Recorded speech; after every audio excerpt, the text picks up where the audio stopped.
менингококкийн халдвар гэдэг юу вэ гэдгийг оны түрүү яриа. Одоо менингококкийн халдвар нь хоёр хэлбэрээр явагддаг. Ихэвчлэн одоо нэг нь бол нэгдүгээрт нь бол одоо тархины гадар бүрхүүлийн зөөрөлдөн бүрхүүлийн үргэлжлэл буюу тархины эдийн үргэлжлэлээр явагддаг.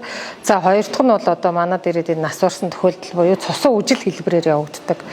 Тэгээ эрт барьж авал одоо эмчлэх боломжтой.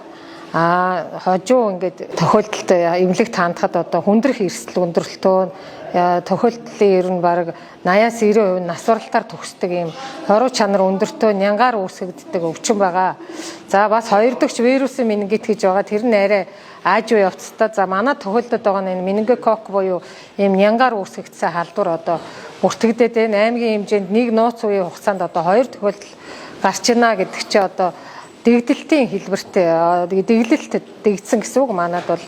За ингээд гол анхаарах зүйл нь юу вэ гэхээр одоо бусад өвчнөд андуурагдах эрсдэл маш их байдаг. Жишээ нь одоо ханиад том уу бусад тууралт өвчнөд одоо андуурагдах тохиолдол их байдаг учраас ямар нэгэн шинж тэмдэг илрүүл яаралтай хамгийн ойр эмнэлгийн байгууллагатай хандах эмчид үзүүлэх хэрэгтэй. Тэгээ гол онцлог аюултай шинж нь бол халуурдаг ойрхон халуур нь халууны эмэнд буучаад дахин халуураад байна. За ямар нэгэн гэрлээс болон дуу чимээнээс цоочрно.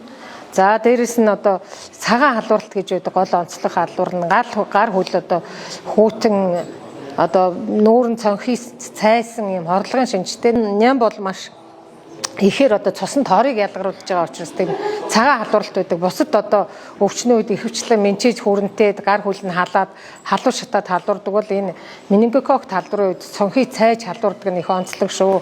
Тэгээ биеийн сайн ажиглаж хүүхдтэй нүцгэн биений үзлэг хийж явах хэрэгтэй.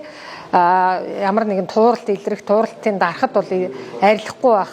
Ялангуяа доод мөчтөөс эхлээ шилбээр гуяар ингэж төрүүлж туурч эхэлдэг учраас тууралтаа ажиглах. Тэгээд ямар нэгэн ханиадны шинжтэй бол одоо эмчид үзүүлж ханиадаа эмчлэх, хоолой залгуурын үргэлжлэн эмчлэх. Яагаад гэвэл эн чинь энгийн үед хүний одоо хоолой залгуурт диплококк гэдэг нян одоо ингээд хадгалагдаад агуулгадаа байж идэг. Тэр нь нянт ихж болдог.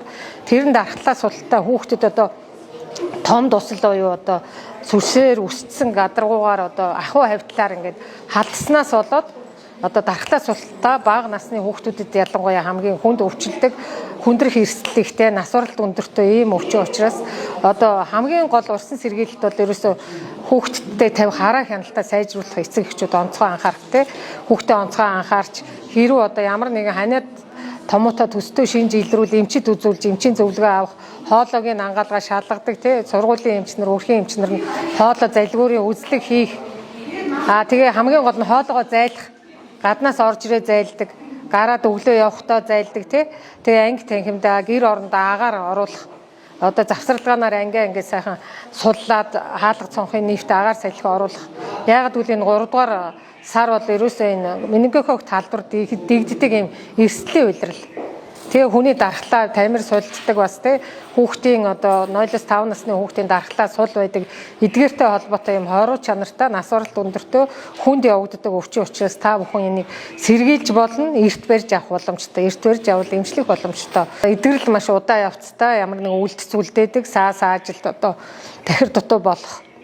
Оюун ухааны хувьд одоо бас тархины саас ажилт үүсэх эрсдэлтэй учраас аль болохын өвчнөр сэргийлж болох өвчин учраас одоо сэргийлэх нь хамгийн чухал, өвдөхгүй байх нь чухал, өвдвөл эрт барьж авч эмнэлэг таандах аюултай шинжүүдэд мэдээд таниад эмнэлгийн байгууллагт эрт хандах нь чухал шүү гэдгийг сануулж хэлмээр байна.